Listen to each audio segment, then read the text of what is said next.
le futur. Après le bug de l'an 2000, la civilisation a été éradiquée.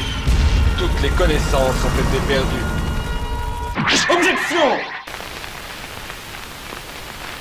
C'est bien connu, et c'est d'ailleurs un sujet de prédilection des détracteurs de Sonic, le hérisson bleu de Sega a accumulé au cours des années une véritable ménagerie de sidekicks en tout genre.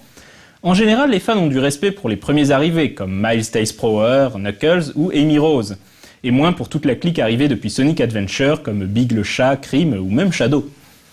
D'autres sidekicks ont une histoire plus complexe. Ainsi, Vector le crocodile, apparu dans Knuckles Chaotix sur Mega Drive 32X, puis vu dans Sonic Heroes ou encore plus récemment dans Sonic Generations, aurait dû être l'un des premiers sidekicks de Sonic. Il aurait dû en effet apparaître dans le sound test de Sonic 1, jouant de la batterie. Mais faute de temps, le projet de sound test animé fut abandonné par la Sonic Team. Vector apparaît toutefois dans une illustration du manga tie-in du jeu. Un autre cas est celui de Mighty, le tatou. Mighty faisait en fait partie des différents concepts expérimentés par la Sonic Team avant de se décider pour le hérisson bleu. Mighty est apparu dans le jeu d'arcade Sega Sonic, puis dans Knuckles Chaotix, avant de disparaître dans les limbes.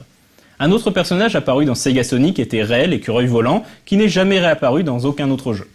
Le jeu Sonic Triple Trouble sur Game Gear contenait de son côté un nouveau méchant, Fang le Sniper, aussi appelé Knack la Belette. Fang réapparaît dans Sonic the Fighters et en tant que boss dans Tails Adventure, et a fait des caméos dans d'autres jeux mais n'a plus jamais eu de rôle de premier plan. D'autres combattants de Sonic the Fighters incluaient Bark, l'ours polaire, et le canard Bean the Dynamite. Ces deux-là ne sont jamais réapparus, même si Bean était en réalité un clin d'œil à un autre jeu de Sega, le jeu d'arcade Dynamite Ducks.